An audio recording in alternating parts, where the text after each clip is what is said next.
Boys, what is going on, everybody? Oh my goodness. I completely forgot to do the whole, like, because on YouTube you can set the live stream as like a scheduled thing for the future or whatever. Totally forgot to do that today. Flying by the seat of my pants, as usual here a little bit. What's going on, everybody? We're gonna let people trickle in a little bit. If you guys can tell, I've had a long week already. It's Wednesday. I'm a little tired, but we're gonna make it happen, boys. What's going on? AF Inti Pashmum. I think that's how I pronounce it. We got a good show for you today. Let me pop over to the old stream here. We'll do the picture-in-picture. Get the stream set up. Go here and let people trickle in a little bit. We'll kind of do a little behind the scenes what's going on. Boys, I would like to formally announce on stream right now that a new personal Yammie Noob bike has finally been acquired. We have it, boys. It's here. My new bike, new to me bike is here. I'm working on a big reveal video for it, trying to have some fun with it. There's going to be costumes. I got whole thing set up for it. I'm hoping to have that live. I think it's like the first week of October, because I got a lot going on in my personal life. We're actually moving out of Austin here up to DFW, so there's a lot going on.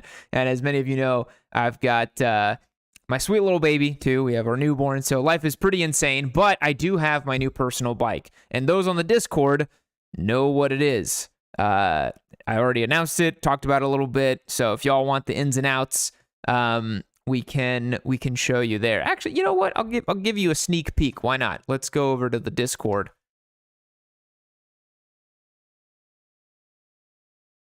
Hopefully that's showing. Oh, we're picture in picture. That's not good. Should this not be the Discord stream? Well, we can do it that way, I think. Here we go. All right. We look. Oh, Discord disappeared. What is going on? Okay, apparently I'm not allowed to show you guys the Discord. I don't know what the hell's going on. Sorry about that. I think we're back to the stream here. We are. Okay, cool. Man, that was a shit show. Live is not working out correctly.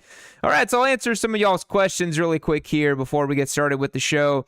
The show format's going to be a little different today. We're doing like a news thing first, and then we're going to go into the questions and then the bike roast or boast. As I read on one of the comment section for the last live stream that I should not call it roast or boost. I should call it... what is it? Roaster boost. Yeah, I think that's what they said I should call it. So that should be that one. Nick says, hello, Yammie from Brisbane, Australia. What's going on, my friend? Who said, let it be the Vespa? I do need to get the Vespa, bro. Give me a couple weeks. Give me a couple months, maybe. I think we will definitely do a Vespa. I think it just would be awesome to do Vespa content and just really lean into like the goofy energy here. Michael, I don't know how to pronounce that, asks, what do you think of Crash Test Goat? Can you do a reaction video? The only thing I know about Crash Test Goat is that he lives in Houston and he does like the loop routes very quickly on his motorcycle at night. I'm pretty sure, probably does it in the day too, but most of the footage I've seen is at night. Just looks like your classic Jigsaw Bra type of guy, the super highway fast, splitting between cars 180 miles an hour type of thing. Not really my vibe. Not what I like to do with motorcycles, but more power to you. Hopefully you keep yourself safe and don't hurt anybody. Mick says, Busa Life, I know you're not a fan of us. That's not fair. Yes, I am a fan of the Busa Life. I literally had a Busa. I love Busas. I feel like Busas are the apex predator of silly highway roll racing bikes. Like, you should just, like, I don't know why guys take 1000cc race bred bikes and go for the highway roll racing thing. I'm like, bro, just get a Busa. Like, get a ZX14, get a Busa, do the right thing. No Friction says, do you enjoy touring? So I've actually not done that much touring. with motorcycling in general. I did in 2019 a big ride from Austin down to Mexico with my desert sled. That was like a week-long thing. I rode in the mountains down there, and then I rode back up through the border. That was really cool, and I really enjoyed it. Time is a limited commodity at the moment, so I don't foresee too much touring in the immediate future, but it's a discipline of motorcycling I haven't spent a lot of time with, and I'd really like to. I'd really like to spend some more time touring and just getting out there on the open road. It's so different than what I'm used to doing, which is just like going fast on track and, you know, kind of a day trip type of thing. I think doing a long multi-day stint on a motorcycle would be a lot of fun. So I think, and what's great is, the bike that I just picked up is very good at doing that. It's not a touring bike. I didn't get a gold wing, but the bike I have now is actually very good at doing that.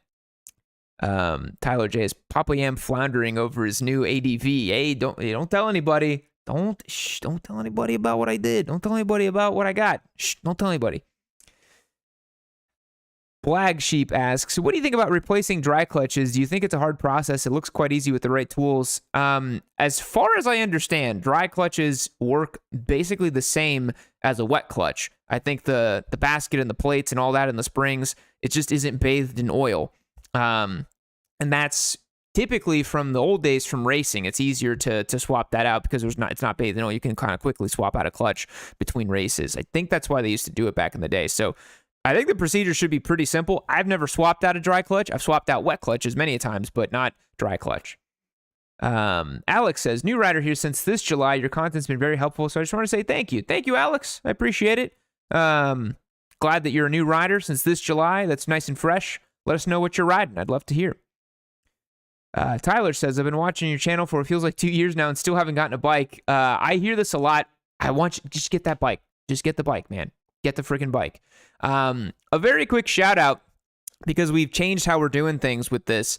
Our newsletter now is like free to sign up. So it's no longer like totally just like the members on Discord and the members on the website. Y'all can go and sign up. If you look in the description box for the YouTube videos, it's like beehive.com. It's a new thing we're using. So go and sign up. The newsletter has been awesome. Producer Logan has been doing a really good job. It's like packed full of like great content, great takes. We react to like comments and news, and you know, people seem to really enjoy it. So it's a totally different way of like kind of the content we're doing, but we're now doing it totally free. So go and sign up on the newsletter, and then hopefully you get more involved with the Yammie Noob universe. But boys, why don't we begin the show? We got a lot to get through, and I was told by producer Logan that we got to keep it tight because we got a lot of news to cover. So let's jump in, shall we? Okay, this is Yammie News. Dun, dun, dun, dun, dun, dun, dun. Late night with Yammie Noob. The best and 100% most unbiased, accurate motorcycle news on the internet, or your money back. Not that you paid anything to watch this, but you know. So, I feel like we had to talk about this a little bit. We've been poking at this a little bit. We've been discussing this a little bit. That Harley-Davidson has this weird undercurrent right now of like bad news, and their core customers are going absolutely nuts. So I just, you know what? Let's dive in. So, what happened here? Basically, what happened is that. The long and the short of it is this dude on Twitter was like this evangelist for like right-wing BS content, and he found out that Harley-Davidson had they were pursuing diversity, equity, and inclusion policies for their motorcycling, or rather for their company. And apparently this was the worst thing ever, and he got a bunch of people like all riled up about it.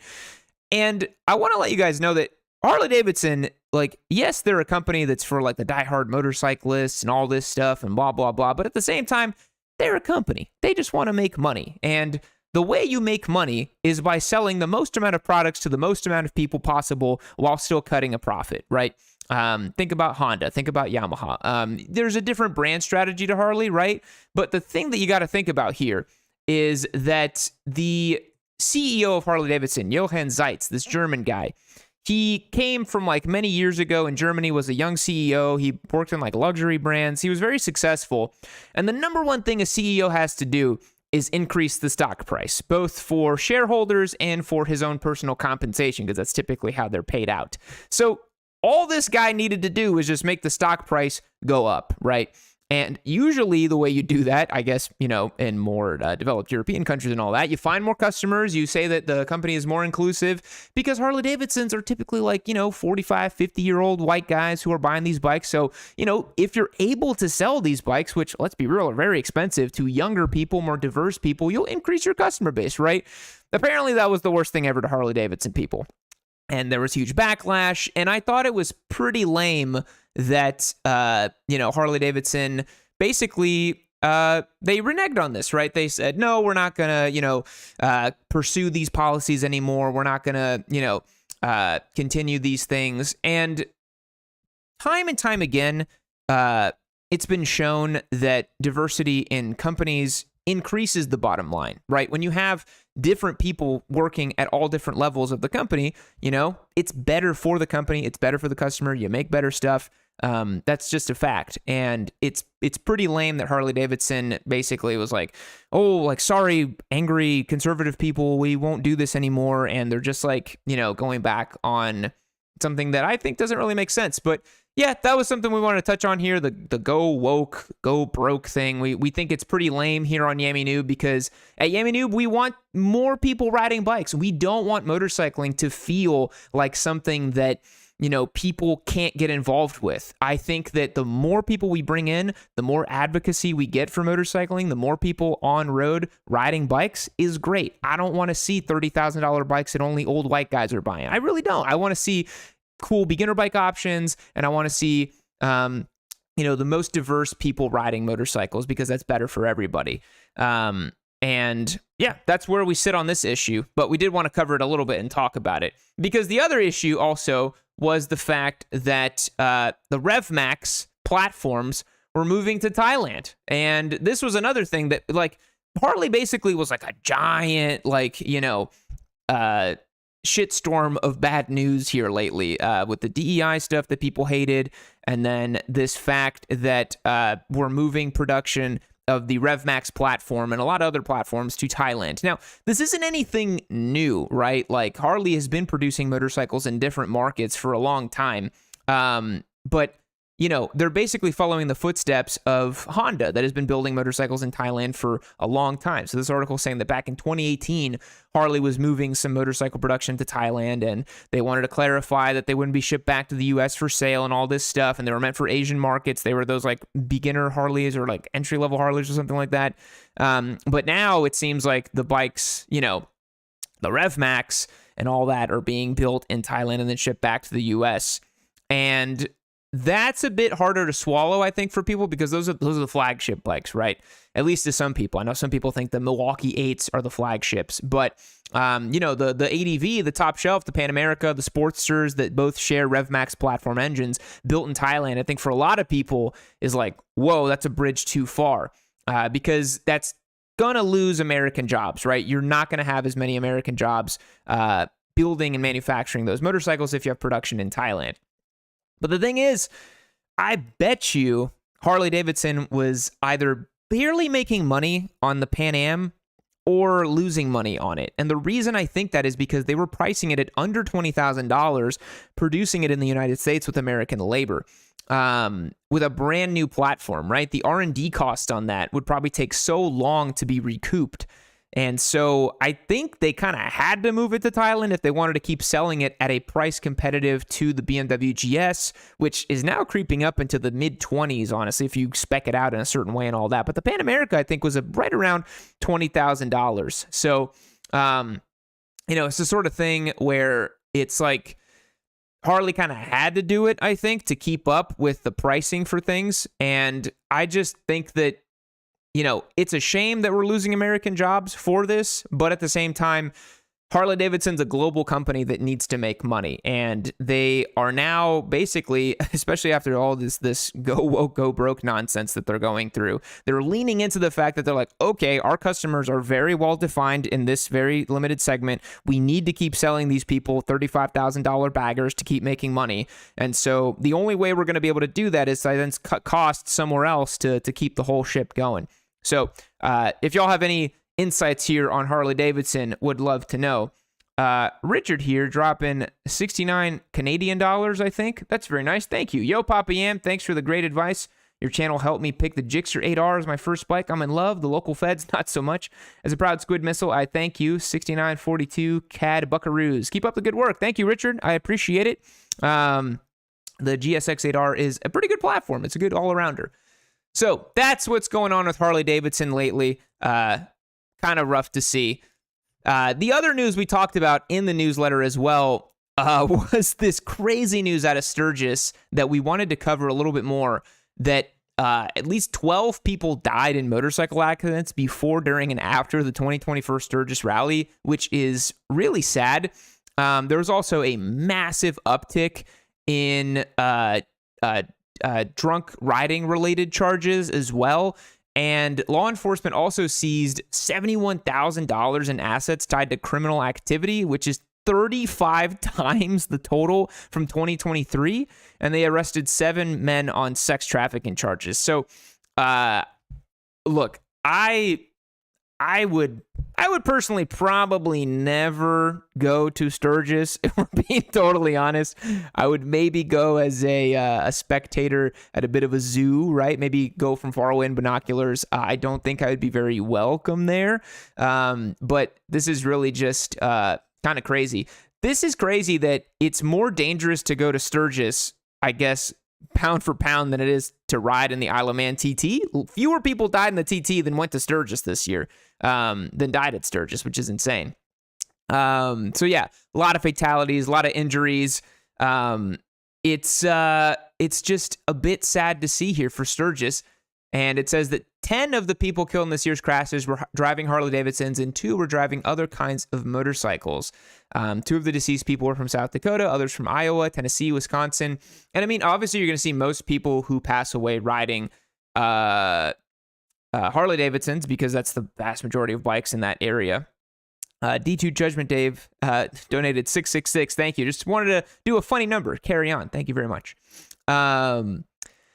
And the sad thing is here, it says 3 of the 12 deceased people were wearing a helmet. 7 were not wearing helmets, and helmet usage remains under investigation in the other 2 accidents. So we always talk about this on the channel, where it's like the bare minimum you got to do when you're riding a bike is wear a helmet. It is so easy to fall off a bike, smack your head, and die. You know, it really doesn't take much on the side of the head, right here on the temple, to get hurt. And I really think that it's such a bare minimum thing for me to wear a helmet. I've heard stories of people riding on the back of Harleys. There was one in particular where a guy went around a roundabout, and he had a woman as a passenger in the back. She wasn't wearing a helmet. He slid out, and she fell off the back, and she hit her head, and she died on a slow speed in a roundabout. So I would venture to say that a lot of these accidents were probably slower speeds and probably had alcohol related to them too. So Sturgis, a little sad here with the news, unfortunately. So yeah, if you guys think I should go to Sturgis at some point, let me know. It doesn't really seem like my can of worms, but perhaps I will be surprised. The thing I always think about with Sturgis, I think it was in 2020 when COVID was really in full swing.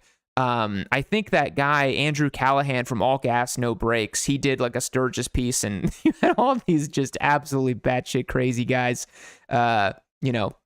being interviewed. And that's what I always think about with Sturgis.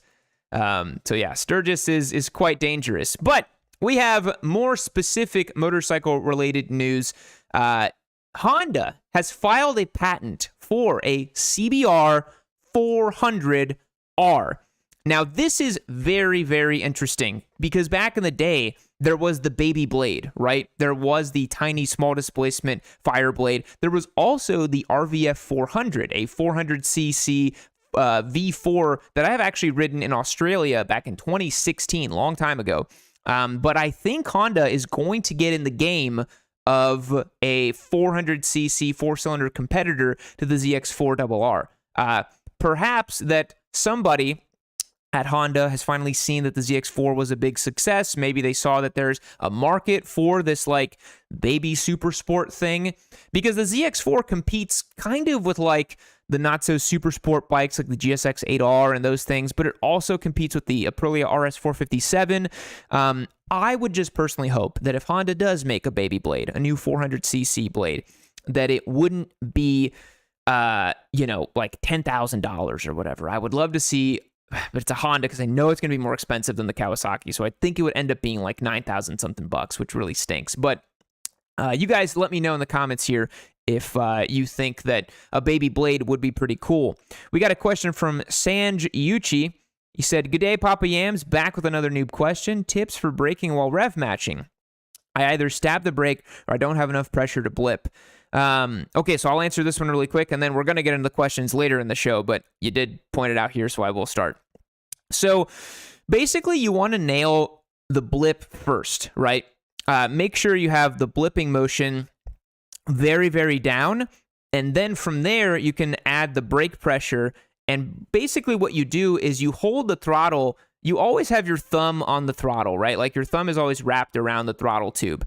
And you always have the ring finger and the pinky finger on the throttle, right? So then you basically have the tips of your fingers on the brakes, and you can still do this. And then what's going to happen is the tips of your fingers will slide a little bit over the brake lever, but then you're going to have this nice and controlled right here. And then you'll notice over time, you're able to like hover and slide the tips of your fingers over the brake lever while you maintain constant pressure. But learn the blip really nice first, and then practice the blip using just those three fingers like this, and then cover your front brake. If you're able to like blip the throttle while you're covering the front brake, then you're almost there to be able to like hold the brake and then blip the throttle as well. So I hope that helps.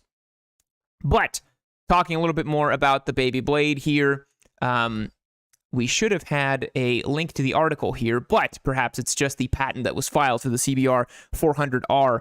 And this would be really cool. I'd love to see a resurgence for this like ultra usable, crazy hopped up 400cc four-cylinder bikes. The ZX4 was a really cool entry in this category, and I had a lot of fun with that bike. And honestly, the more time that's passed since I had the ZX4, the more I'm like, actually, that bike was really awesome. I really, really liked it at the time. I thought on track it was okay. It's a little heavy, and you had to ride it kind of weird. And it definitely needed some suspension work. It's a bone stock bike. But I think for the street rider, that bike is super cool. It makes the right sound. It sounds like you're just absolutely riding the ever-loving Christ out of it, which is just so much fun, you know? And then you can flash it, makes about 70-something horsepower, and that's pretty good. So I think the ZX4 was a big hit, and it'd be really cool if we have a new competitor category in this 400 class. But then I'm like, Yamaha, where are you at, bro? Like, Yamaha cannot keep selling the R3 the way they're selling it. Like, they have to update something. They need to create something. Like, I'm so tired of seeing Yamaha not have a competitive entry-level sport bike. Got a couple more on chat here. Thank you very much, guys. Whaleosaurus says, Papa, have you seen the Buell Hammerhead 1190? It looks beautiful and it's American-made. Not very good for street, though. Not only have I seen the Buell Hammerhead 1190, I test rode one on street and on track. So go and check out those videos for all my detailed thoughts. But I'll summarize here a little bit. Super fun bike, super torquey. It does feel a little long in the tooth at the moment. So it's, to me, like, not quite keeping up with like the new age, super bikes that exist, but that's okay. Hyperfocus asks, when are you coming back to England? I have no idea, but hopefully sometime soon. I've really wanted to do a tour through like Wales and then up through Scotland and then back to the south of England. I think that'd be really cool. And of course, if possible, man, I'd love to put together that plus an Isle of Man trip. Man, that would be amazing. My wife actually has some family out in England, so it'd be cool to link that all together. There is a future possibly next summer that we all just go for like a month in England, and then like we go and do the Isle of Man, we go and do some touring, we go and see some family. Like it could all coalesce. So maybe that'd be very cool. Joe Brazil says, just received your hat and t-shirt. Thanks, buddy. Awesome. That's good to hear, Joe, that our fulfillment team is doing their job. That's really great to hear. So, boys, that wraps up the news segment right there. And now we're going to move on to what we've been doing here on chat, the rider questions answered. So to remind you guys, if you want your questions answered, you join on YammieNoob.co, you get access to the Discord server, and you'll be able to submit me questions, submit us bikes to review, and you'll be able to just participate on a more fun and deep level. It's a lot of fun. I really enjoy doing the questions. And yeah, all these questions are sourced from either Discord or YouTube or Instagram. Like I always kind of put out questions on Instagram. But if you want your questions answered real time, real easy, I am on Discord almost every single day, and that's going to be the best way to do it. So let's get started. All right. Dom Albraccio asks, $500 newish Ninja 400 or $3,000 older Ninja 300 for beginner bike. I'm going to assume that you meant $5,000, not 500, because that would be insane. That would be very, very cheap. So $5,000 for a newish Ninja 500. Oh my God. So many numbers here. $5,000 for a newish Ninja 400 or $3,000 for an older Ninja 300 for a beginner bike. It really depends on the condition of the bikes. I think you're going to have an easier time reselling a Ninja 400 than a 300. But I think if you're very cash conscious, it's hard to give up the Ninja 300 because the 400 is substantially better than the 300. The 500 is like a little bit better than the 400. And I haven't ridden the 500 yet, but everyone that has told me that. And I will get the chance to ride one very soon here. More details on that later on. But I think that me personally, I would probably go with the Ninja 400 because I think you're going to have an easier time reselling it later if you want to. And also it will work better as a track day training toy than a 300. If you're very cash conscious, like if you don't have that extra $2,000, then certainly go for the Ninja 300. That's going to do everything you need to do for a beginner bike, and it's going to work really, really well. And Near Hig on IG asked, is it better to ride a 650cc bike or 1000cc bike as someone coming from a 350cc bike? This is an unhinged question.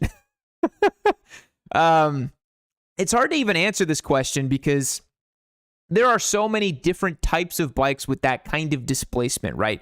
So I think this question might be better served for me to answer it with let's talk about, the differences between the types of displacements we're talking about here and the types of bikes that, could be in this question, right? So if you're coming from a 350, that could be a Meteor 350, right? It could be the most humble little entry-level bike, but it could be maybe a 350 KTM dirt bike. And that's way different, way more fire-breathing, way more exciting, way more interesting. And then a 650 bike is usually like a very chilled out, like street bike, like a Ninja 650, that type of thing. And a 1000cc bike, if you're talking about super bikes, are just absolute missiles. So I would say before asking these questions, you got to understand what type of bikes you're talking about. And maybe if you are coming from a 350 Royal Enfield, which is, I think, going to be what that 350cc is talking about, do not go for a 1000cc bike. You are going to scare yourself so much. If you're going for a 1000cc cruiser, then sure, but the displacements are kind of irrelevant unless I know specifically what bikes you're talking about. So that's what I would say. All right. We Surf 2001. Now that the CF Moto has been out for, the CF Moto 450SS has been out for 2 years, where would you rank it for starter motorcycles? Okay, so CF Moto 450SS. I have ridden and reviewed this motorcycle. I rode one on track actually as well. I tested it against the 400. I rode the CF Moto 450SS on street. We did some pretty extensive testing with it.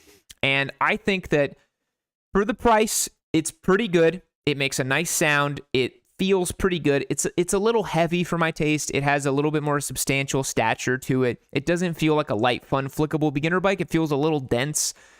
I think that we haven't seen any reliability issues for these 2 years. So I would say that today, currently, I would probably rank the CF Moto third. I would rank the RS 457 first, And there's a reason I'm saying that. It's because we just got one of those, and I've ridden it a bunch, and it is by far the class-leading motorcycle. It's got a better frame, better engine, better handling, better everything. That bike is untouchable, but it's more expensive, right? But it's the best. The second one, I'd probably put the Ninja 500. Proven Kawasaki reliability, excellent build quality, built on the 400 platform, just a slightly longer stroke engine.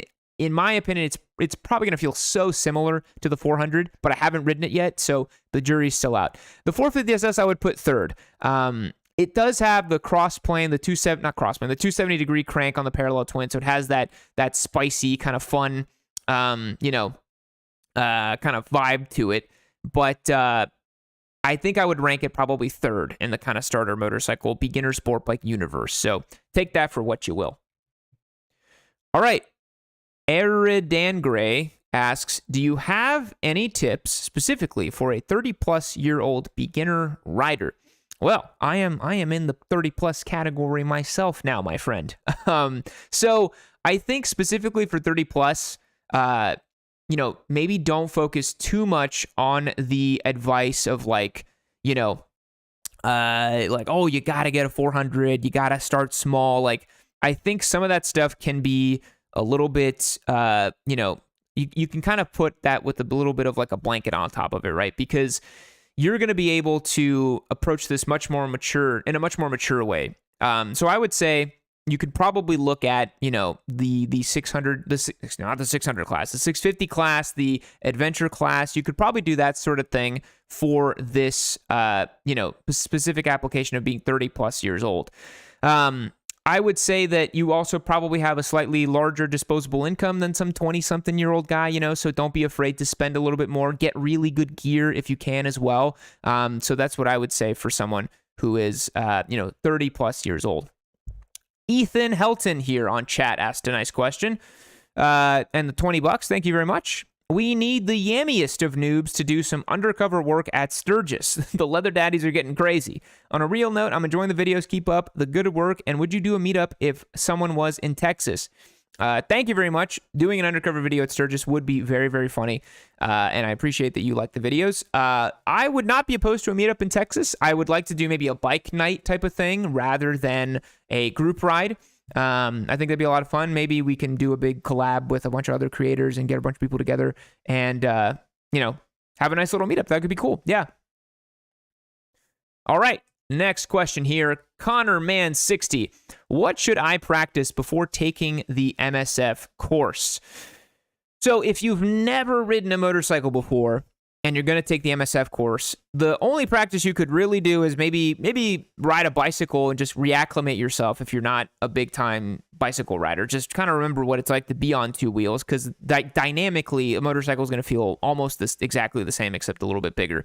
If you have never driven a manual car, you could also practice that. Just to remember clutch control and shifting gears and that sort of thing. It works exactly the same on a motorcycle, except the position of the clutch and the shifter is switched, right? Like, your clutch is in your hand and your shifter's on your foot on a motorcycle, whereas in a car, your clutch is on your foot and your shifter's in your hand. So you just have to reprogram your brain a little bit. But if you practice both of those, you should be in really good shape to take the MSF. They go really nice and slow. They take it easy there, and they should take care of you. You're going to do a lot of waddling for the first couple of hours, and you're going to be just fine.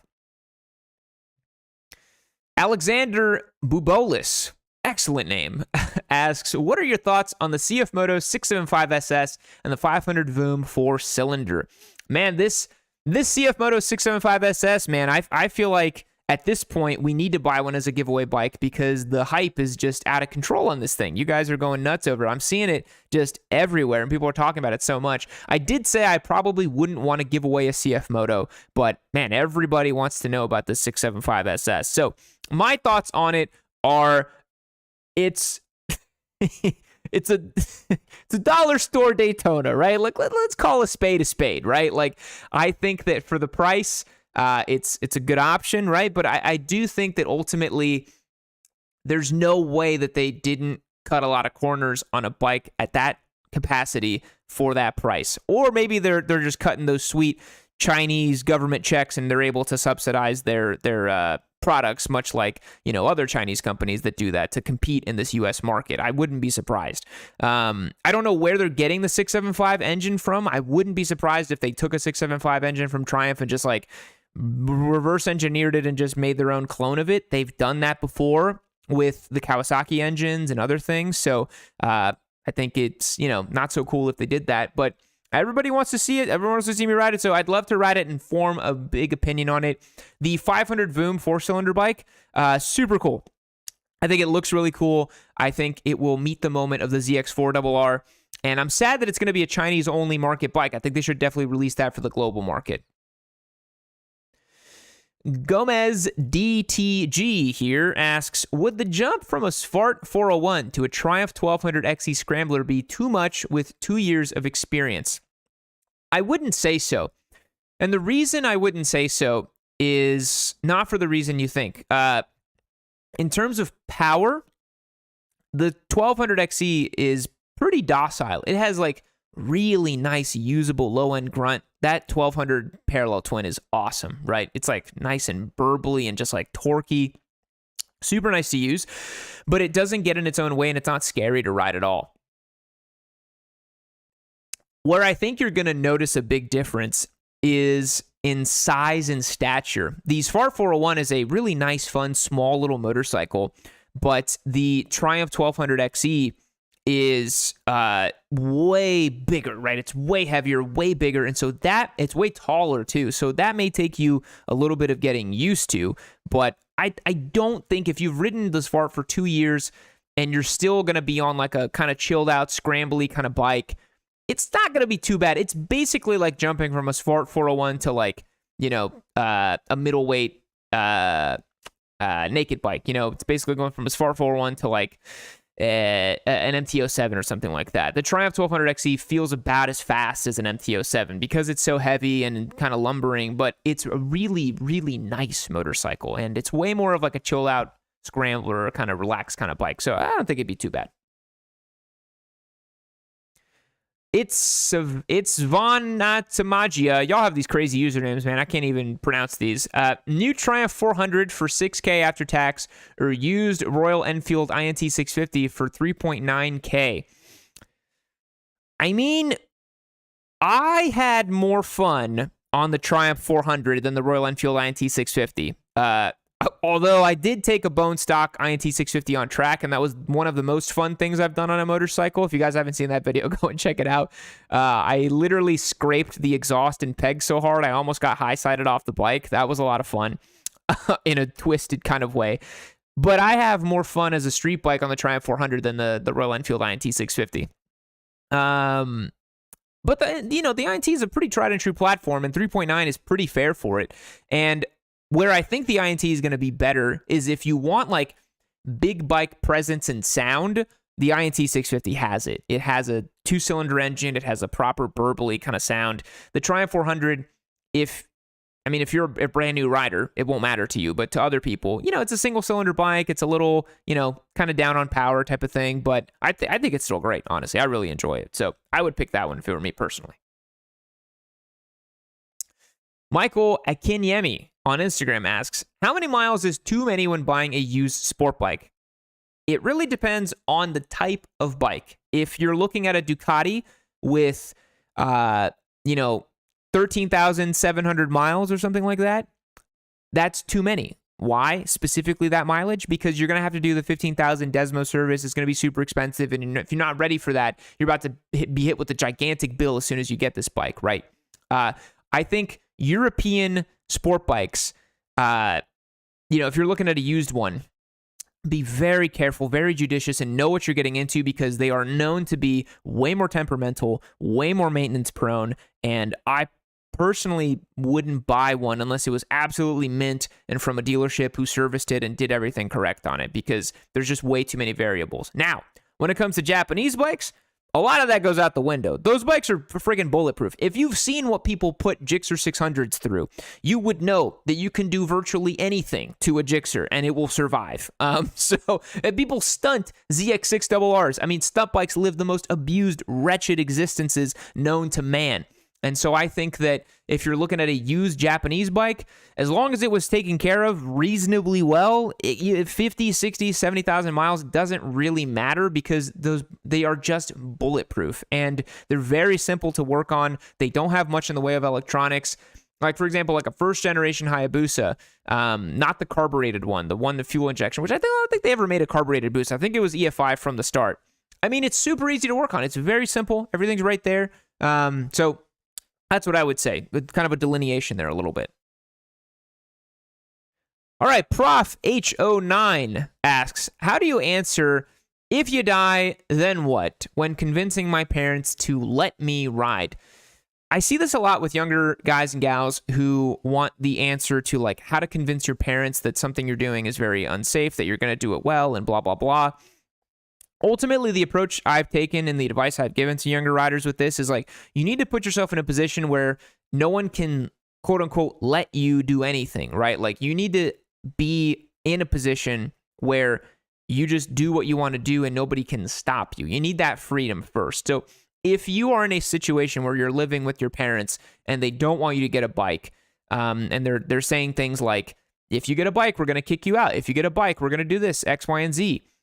Don't call your parents bluff. Don't jeopardize the relationship with your parents because you want a motorcycle. Put yourself in a position where you can get a bike responsibly on your own and show them that you're an adult that can do things and you're not going to ask them permission to do things, right? If you're very young, 17, 18 years old, you're in high school, that sort of thing, that's a really tricky one, right? And, for me, I think for parents, you have to understand that they're just trying to keep you safe. They're always going to be looking at you like they're a little baby. And motorcycles are dangerous, for lack of a better term. They are just very dangerous. So I think that conversation is difficult to have without just doing your own thing. Lou Cole here on chat. I saw this popped up. Thank you for the New Zealand $5. That's very cool. Jumping from a Duke 390 to an 04 636. What do you think about the jump? Am I getting ahead of myself? I don't think so. I think that you can not very easily, but you can definitely go from a 390 to a 636. You just have to realize that you're going from a single cylinder to a 4-cylinder. So it's quite the jump in terms of just like understanding what the bike is going to do. Like, you're going to have a way denser, wider, bigger, fatter bike that is going to want to rev out and go in a straight line really fast, as opposed to a Duke 390 that is small and peppy and like flickable and fun. You're going to see that the feeling of like taking the 636 side to side is completely different than the Duke 390 because the gyroscopic forces inside the engine, the crank is just way heavier. It just like it's going to resist turning a little bit more. Slow speeds are going to be tougher ergonomically. So I don't think the jump is too big. I did something similar. I went from an R3 to a 675 and made it work. Many people make it work. But yeah, I don't think that's a bad idea. All right, boys, those are all the questions from the Discord and Instagram and all those places. If y'all have any other questions, feel free to drop me them on chat. I will be looking at the chat as we go through here on the live stream. Crazy that we're already 44 minutes into this. Thank you, everybody, for watching. I really do appreciate it, and for all the questions here. And just making this one of the best motorcycling communities on the internet. Let's be real. Yammie Noob server, yammie-noob.co, the YouTube channel. I'm very proud of what we do here, and I think we're doing a pretty good job. And big shout out to producer Logan for putting together the live stream. All right. Bike roast or boost, which we may rebrand to bike roast or boast, just so it rhymes. Look at this guy here. Who knows who he is? Who could this be at the pearly gates here with the world's most egregious chopper? Certainly couldn't be Jesus Christ. It should be Valentino Rossi. Producer Logan, you should have put Valentino Rossi's face on here so we could really properly pray to our Lord and Savior. Why the hell is it this random guy here? Come on. Where's Valet? Where's Valet? Okie dokie. The first bike we're going to roast or boost is one of our longest standing members, Bedazzler. Badassler. He's been on here for a long time. He is a true KTM simp. I've seen this guy's bikes all over. It says, my 2023 KTM 690 Enduro R. I love the 690. I love this. It's just so good. In true KTM fashion, I've spent almost as much in Farkles as I spent on the bike itself. Non-driveway pics are all from my commute home from work. So let's take a look. Oof. This thing is kitted out, man. Look at the rally windshield and this and the Man, I can't even tell of all the stuff that this guy's done to this thing. I see a crossbar here. Maybe that's crash protection. I see an exhaust, skid plate, case covers, different seat, probably power part seat, rack right here. I almost bought one of these bikes, man. I almost bought a Husqvarna 701. I came this close. And some on the Discord know that I was talking about it and asking about it, and I went and test rode one. But ultimately, I was like, I'm not gonna use this thing for what it's really designed to be used for, because I live in freaking Texas. So ultimately, I didn't get it. But this one is obviously in very good condition, and I spy with my little eye a KTM 500 back here. So we have a diehard orange apologist, evangelist. You probably didn't appreciate the camshaft video that I put out recently. But man, this thing is just a weapon, isn't it? Yeah, the exhaust right there. I see different bars here, probably different levers. I'm pretty sure he's a fan of the Recluse clutch as well. I mean, this thing looks awesome. It looks really good. Now, that's a beautiful ride. If I remember correctly, he lives in Oregon, and this is just, yeah, God's country out there for dual sport and trail riding and just loving life. That is just really awesome. Oh, look at this. Little side bag here, perfect for a day out. Man, I am jealous. I am jealous. I really want to come ride some stuff like that. That sounds like a lot of fun. That's just gorgeous, isn't it? Beautiful ride. And this looks like a nice road to take it on, too. Just like, what I love about the 690 is that if you're very skilled, you can obviously take it on single track and just like destroy stuff, right? I am not that skilled off-road. So the bike can flatter not as skilled riders a whole lot on kind of lightweight gravel roads like this, right? The type of stuff you take an adventure bike on, a 690 would just demolish all that stuff. And it makes riding a whole lot easier too. All right, Akuma RA on Discord. My baby, the 790, chilling by the cops, and after getting a wash, slipped in a track day pick with my old 390. Okay, let's check it out here. Where is this? This police car is very much not U.S., and this gas station looks not U.S. I don't know where this is exactly, but the 790 looks pretty good. Hopefully you don't have the cam issues. This is the Adventure one, if memory serves me correctly. And it's looking pretty good. Spoked wheels. Looks like a nice touring, fun type of motorcycle. And I think that, man, I really want to love this platform. I really do. And I think it's super peppy and fun. But I think that this bike is just plagued with the camshaft issue, honestly. I think it's really hard to make the case for this bike, especially since what we've seen with the premature cam wear. I would never buy one. But God bless people who have. Oh, looking good on the 390 there. Following a 390, we have way too much KTM going on right now. We have got to dial back the KTM energy here today.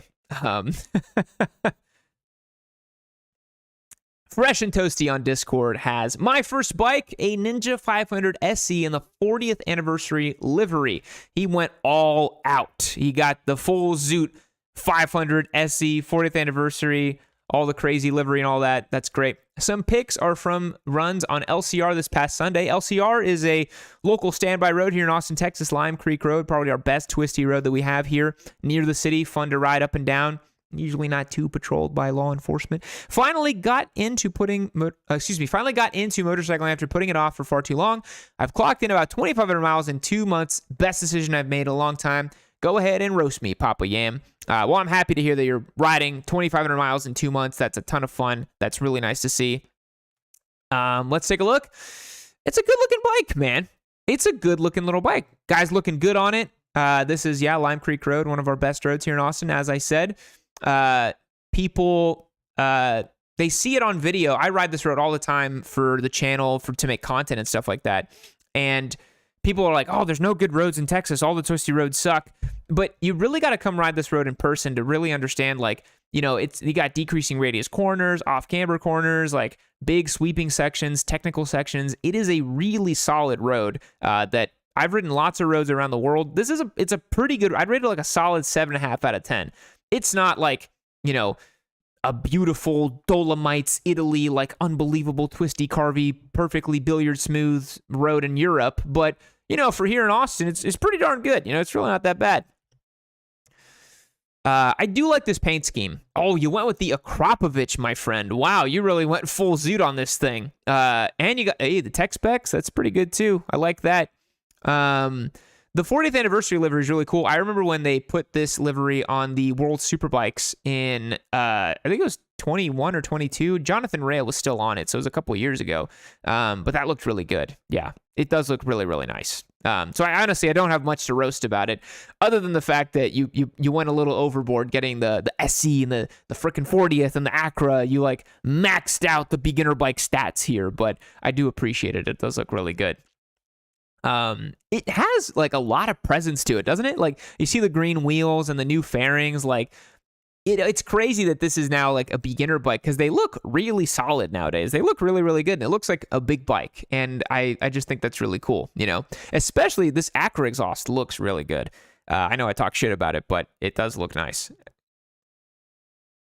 Anthony says, I told a California about the Austin Canyons and he laughed at me. Well, I mean, to be fair, California does have like phenomenal roads. I also wouldn't really compare Austin roads to California, but what we got here is it's pretty good for Texas. I'll put it that way, but it's not Malibu. I mean, I've ridden in Malibu and all, man, I mean, those roads are world class, absolutely world class. Looking nice next to a Aprilia RS457. Now, I will tell you guys, this little view you're seeing here, don't be surprised if you see it on Yammie Noob here pretty soon, especially this one over here, the Aprilia, but this one too. This very concept here, Ninja 500 versus RS457, coming to a Yammie Noob channel near you in the near future. All right, Ducatista on Discord. Oof, my 2011 Ducati 848 Evo. I bought this after my idiot friend low-sided it on his first ride. He bought it as his first bike with track fairings and no lights and went riding at night. Wow, that is like the idiot bingo being played in real time. You get a brand new bike, or not a brand new bike, you get a brand new to you bike, and you go ride it at night. An 848 Evo is your first bike. You're obviously asking trouble. I fixed it up and put back on regular fairings and lights. I'm still working on getting it back to 100%, but I do all the work and maintenance myself. Very impressive, especially on an 848, but I heard those are reasonably easy to work on, Ducatis considered. It has carbon bits, a Ducati race ECU, airbox, gutted mufflers, Vortex rear sets, clip-ons, levers, track bits, and some other small mods. I love it. Top 5, best-looking sport bike ever made. And honestly, it is hard to deny that the 848 is a fantastic-looking bike and just a fantastic bike in general. So we did a 1098, a yellow one, back in 2021, and it was just... oh my God, I love that bike so much. And the 848 is awesome because it's like a little bit smaller and more usable than the 1098. The 1098 is a beast. It makes like 160 God-fearing Italian Marinara horsepowers. And the 848 is just a little bit more subdued. But look at this. Single-sided swing arm, undertail exhaust, the beautiful Ducati lines. I mean, the little underscut. What's not to love, dude? This bike looks freaking sweet. The 848 has aged beautifully, in my opinion. It's a great looking motorcycle, and it's got proper geometry, proper feel through the bike. I mean, for me, even though it's 13 years old at this platform, it's still pretty darn good. Look at the rear end, dude. Come on. You're gonna tell me an 848 isn't an awesome freaking motorcycle? The single-sided, man, come on. It's a real Ducati. It's got a trellis frame. It's a real Ducati. It's beautiful. Beautiful. I see here Brendan Contarino asked a question. He said, Yammie, can't wait for the new giveaway bike. I own a 2022 Bigger Brother and love it. Question, any plans to get an XSR 900 GP soon? We don't get those in the United States. I wish we got the 900 GP, but we don't get them, so I can't buy it. I'd love to because it looks awesome, but I'm just hoping we get the R9 because it's a travesty we don't get the XSR 900 GP. It's a real shame. Oh, look at this thing. This thing's really clean, man. This trellis frame. I love the 848. Love it. Love it. All right. Cowie Cam on Discord.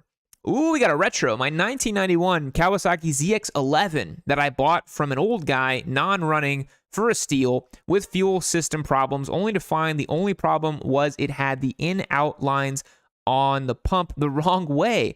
Oh, that's crazy. That's such a good thing. That's so easy to fix. It's my first bike, but I've been riding dirt bikes since I I've been riding dirt bike since right after I could walk, and so I live at pretty high elevation, so it's probably slower than a new 600 would be at sea level. Needs a clean, but we'll get to that eventually. So we have a proto Kyle over here, boys, riding dirt bikes since he could barely walk. He bought a ZX11 from the 90s as his first bike. We're talking to an Alpha Chad over here, right? Look at this. Look at this slab of a bike, bro. The cherry red and black and ninja. Oh my God.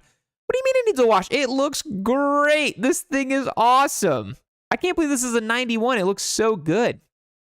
Man, they used to do this back in the day. Not that I was around for this. I was born in 92, but look how fat this tail section is, man. Oh my God. It's like they threw as much plastic and fairing at the rear end that they possibly could.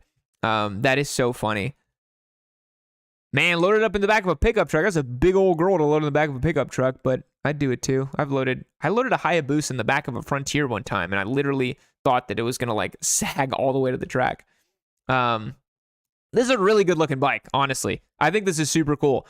You don't see bikes like this very often, and what a steal that the fuel pump was routed, the in and outs were wrong. Like, that's so easy to fix. Stories of Yanko on chat here asks, do you think the R9 will live up to the R6? No. No chance. The R6 is a legendary bike. It has storied history. It's the most winning 600 bike.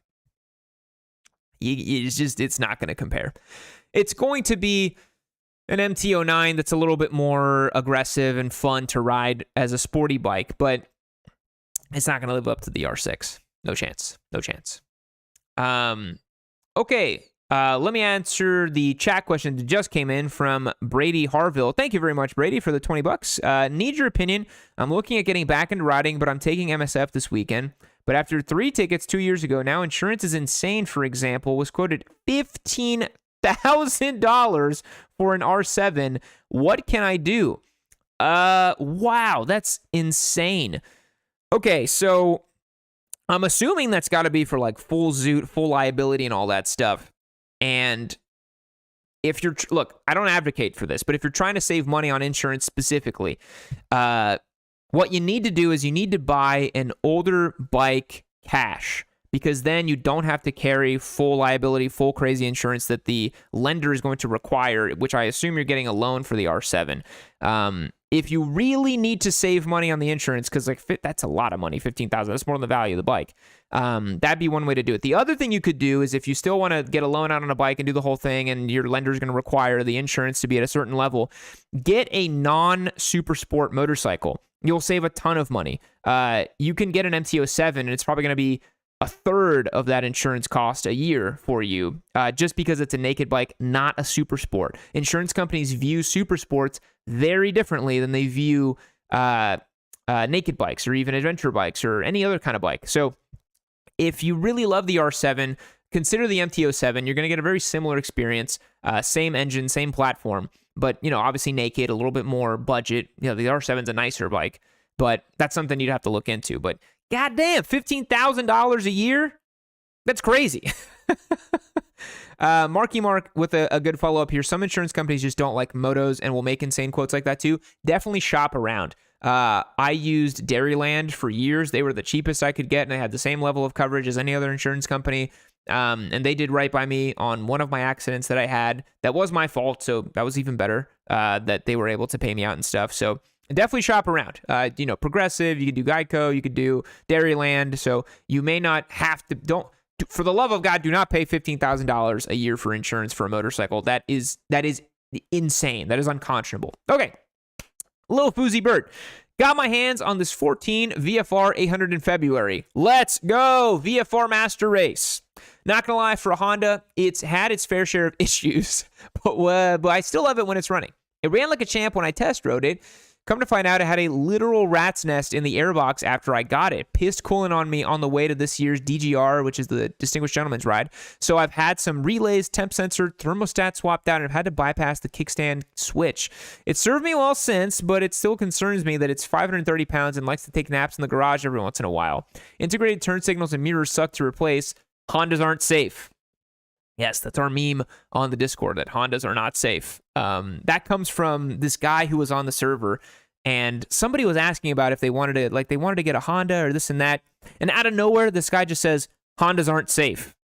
And he never explained what he meant, and he just said Hondas aren't safe, and that was it. Just, Hondas aren't safe. Everybody knows that. Move on with life. So yeah, I love that he added this on there too. Ooh, and white. I didn't expect that. This looks just like the one that Spite had when he started working for me back in 2019, except his was red. I think it was the same year in vintage. I mean, look, the VFR, I'm sorry that this one has had so many problems for you. That kind of stinks. But it's a sweet ride, isn't it? Single-sided swing arm. These wheels are like a bronze kind of silver. Man, that's a good-looking wheel right there, both front and rear. I'm a sucker for a white motorcycle. I just think they look awesome. And I love this wheel combo on this bike. That looks really good. Bummer that it's had so many issues for you. That is a real stinker. And you wouldn't expect that from a Honda. I've said many times, I'm like, oh, just get a Honda, run forever, and it'll be totally fine. But then I'm sure you followed my advice, and you're like, man, fuck this Yammie Noob guy. So told me to get a Honda, this freaking thing sucks. It's just napping in the garage over here. Oh, boy. Yeah, well, I hope that the VFR is trouble-free for you. Because that honestly, as cool as that bike is a bit of a bitch to work on with the V4 engine, honestly. Yeah, I think that, yeah, it's a bit of a bummer. Okay, Captain Nave on Discord. This is my 1971 Honda SL350. It was my first bike back in 2016. I got it from someone who had it in a barn since the 80s for $500. I did some work to it to get it running and to ride it for 2 seasons before the cam chain broke, unfortunately. Bummer. This year, I finally got the motivation to tear it all the way apart and get it fixed. So it's been a long process of trying to find all the broken parts. Lots of hours just scrolling on eBay to find what I need, but I hope to have her back up and running even better than before. Thank you for looking. Let's take a look. Ooh, very classic. Wow. I don't know too much about these. This looks like you kind of like dual sported it a little bit. It's got the higher fender and the raised fender here. Just a real ancient motorcycle, huh? Look at this thing.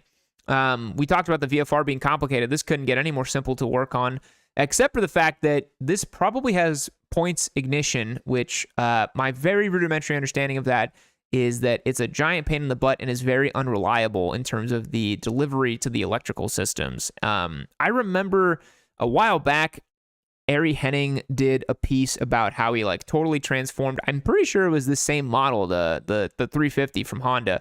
He like redid the whole electrical system. He like did all this stuff, basically turned it into a modern motorcycle. That was I think that piece is still up on Revzilla and probably on their YouTube channel. Go and check that out. Ari Henning, goated in the sauce, wonderful guy. Always doing super cool stuff with motorcycles. But I mean, this is a good looking bike. I really like the orange, kind of burnt orange vibe to it. You don't see too many Hondas with that colorway. And I've always been tempted to pick up a vintage bike just to tinker with it, just to see. But then you'll end up like this the whole time and just tinkering away at something. And you're like, do I really want to spend time tinkering? You know? Paul says, hey, thanks for chatting with me on Facebook yesterday and today. Paul, that was not me. I hate to break it to you. I'm not on Facebook chatting with people, so that may have been a scammer. So please be careful with that. I only chat with people on Discord usually. I've replied to some YouTube comments, but I'm certainly not chatting with people on Facebook. So definitely keep an eye out on that. All right, Carter on Discord. This is my 2018 Ducati Supersport S. This is my first Ducati, and I bought it as my second bike after my R3. I've put about 3,000 miles on it and would recommend it as the entry Ducati. Enjoy the photo of me posing as your gnome. Let's take a look. Yeah, the Supersport, man, 2018, this is a good-looking bike. I really, you know what's so interesting with this front end? He says a 2018. This front end looks, if you remove this bit right here, it looks just like the new Panigale, the V4. So this design language now, weirdly enough, has aged up with this bike. I think it looks even better than it did before because now it stylistically looks like the brand spanking new Panigale. which is kind of interesting, especially because the new one has more plastic, kind of like this. I do like the pose here. That's great. Not too many people I see with the Super Sport, and it's one of those bikes that I feel like I need to get one to review just because, like, it feels like it hits the mark on a lot of a lot of entry-level Ducati riders. Like, they'll go for the Super Sport or the Scrambler or the Monster. There's like 3 entry points to Ducati that are like reasonably priced until you start getting into the $30,000 Multistradas and Panigales and stuff. But I think it's a good-looking motorcycle, and the ergonomics tell me that it's very nice to ride. So I'd love to try one out. I think they're a little heavy. I think they're like 450 pounds, but it could be pretty good, Vert Drift, thank you for the $5. I've narrowed my first bike down to a 24 MT-03 or 24 CB300R. I love the aesthetic of the CB, but I hear the MT-03 is the better bike. Help me pick. Honestly, between those two, I would go with the Honda. I don't think the MT-03 is that great, honestly. It's very small. I haven't ridden the CB300R, but the MT-03 is very small. It's geared kind of not so great too from the factory. The front brake is atrocious, and I think the CB300R is going to be easier to work on. So I know it sounds crazy because I had an R3 and I'm a big Yamaha guy, but I'd probably go with the Honda if we're choosing between those two, realistically. Judgment Dave on Discord and his dad. This is my 2022 Street Triple RS. Ooh, very nice. Side by side with my dad's bought new one owner 1991 CBR 600 F2. Oh, very cool. My dad was the reason I began to ride and is in a very literal sense the reason I am still here today. I signed the papers on the day of my 4-year clean anniversary. I love my dad and I love my bike. Oh, that's really sweet. That's really heartwarming, actually. That's super cool. Wow, your dad's CBR is awesome. That's like total dad spec. But this Street Triple looks really good too.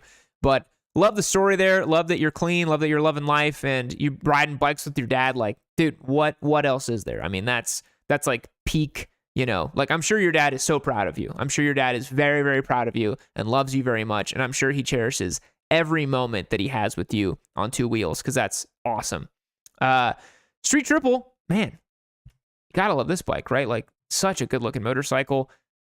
I mean, yeah, again, I don't want to burst anybody's bubble here for surprises, but we are getting a Street Triple later this year as a giveaway because I feel like the time has come once again to do another one. But I'm going to get a cosmic yellow one. So we'll see here. Judgment Dave on Discord, he continued. He said his CBR has a 94 or a 954 Fireblade inverted forks, brake, swing arm, and a period Yoshi exhaust. He installed in 92. That's the year I was born. I grew up hearing this bike leave for work at 6 a.m. every morning, and this bike made me realize that someday I wanted it to be me as well. Wow, he's like lovingly cared for it and kept it. That looks so sick. It's so sick to see the Street Triple behind it too. This is awesome. Yeah, super cool. Super, super cool. I bet that thing rides like a dream. All right. Goddamn 271 on Discord says, this is my 2012 ZX6R race bike. Yeah, let's go. Race bikes. It's tuned for 110 octane and has a quick shifter. Other than little things like a 19mm master, clip-ons, rear sets, and bodywork, it's your usual race bike setup. I've also got a 2018 full Super Sport build in the works. Ooh, got the little monster choppy energy right there. I love just like ratty race bikes where it's like, it just needs to work. I don't care what it is. I'm just going to go send this thing into oblivion. You got the nice freshy tires on there. The wheels look good. The white wheels look really nice on this bike. Ooh, looking spicy. Looking nice. Got the number plates on it. Looking proper with that BP. I bet the fast boy right here. Yeah, he's looking good. Looking pretty good on the bike. Probably cutting up some good lap times. Ooh, slightly backing it in here. On the power, maybe coming out or braking. I can't tell what's happening in this one, but about to absolutely chomp up this Ninja 400 over here. But that looks good, man. You're looking good out there. I like it. All right, boys, that was the bike roast and boost. We're 10 minutes over by now. Can you believe it? Let's go ahead and pull out the box here that producer Logan has sent over. I think that's Dark Souls that we're looking at here for the screenshot. Let me grab the box and we're going to open it up, and I guarantee you it's something funny, on the nose, interesting. Let's take a look. All right. We got the box. What is in here? Oh my God. Wow. No, no, no, you bastard. So what we have here, I will try to open up all this plastic really quick, is what appears to be a high-vis jacket. Oh my God, dude, this is, this is atrocious. Oh boy. Oh geez. Oh no. So, yeah, I think the green screen, hopefully that color doesn't make it in yellow. Or doesn't make it go transparent, rather. The reason producer Logan has done this, there's only one reason he's done this. And it's because I have an adventure bike now. I hate to admit it, but that is the new bike that I have. It's an adventure bike. I'll let you figure out which bike it is, because I couldn't show it on Discord. I'll just tell you guys, it's a Touareg 660. That's my new bike. That's what I have. And now I feel like I have to do something with this silliness. Oh my God. High vis. HWK. What brand is this? I've never heard of this brand. Hook. Is it the Hook brand? Do you get the Tua pants with it too? It's too easy. Too big of a layup. Producer Logan, thank you very much for the high vis jacket. I will have to find something. Oh, it is transparent. I'm seeing it on the live stream now. That's actually really funny. Yeah, well, it's now the invisible jacket. Well, I have to put it on and go invisible mode. Oh my God, is it like waterproof as well too? Like, why is it Velcro and zipped?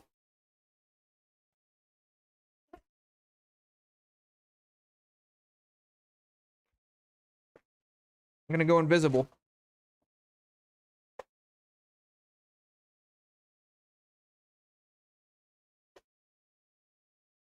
Oh yeah. I should just be a floating head at this point. Let's check on there. Yes, dude.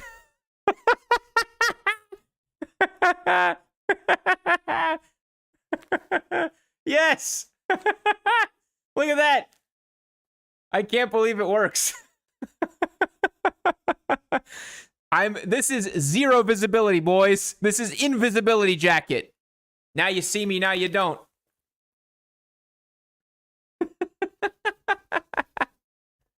That's actually really funny. I didn't think that would happen. Yeah, this is really something. I don't know when I'm gonna wear this, but I have to pick some ridiculous reason to wear this jacket. But I do love that I'm now invisible. If it was a little cooler inside of the studio here, I would definitely keep wearing this. And oh my God, this is really funny. Well, boys, thank you so much for tuning into the live stream today. I really do appreciate it. Hope you had some fun. I tried to mix it up a little bit today with the news segments, and we did the classics questions and comments and all that stuff. If you have anything you want us to cover in the future, changes to the format, anything else like that, drop me a comment on this video down below, and also join on YammieNoob.co. As a reminder, the MT09 SP giveaway is wrapping up. So for you guys who have stuck around this whole time, go to the website, get your entries locked and loaded, because if you go to the website right now and become a member, you'll get entries to win the MT09. But then when we launch the RS457 giveaway next Monday, you'll already be locked in to win that one too. You can put your entries towards that. It's a great thing. And that giveaway is going to be really short. So go to the website, get entered, join the Discord. It's a ton of fun. I really appreciate all of the support. And thank you very much, everybody, for joining on the live stream tonight. I will catch you guys later. Bye.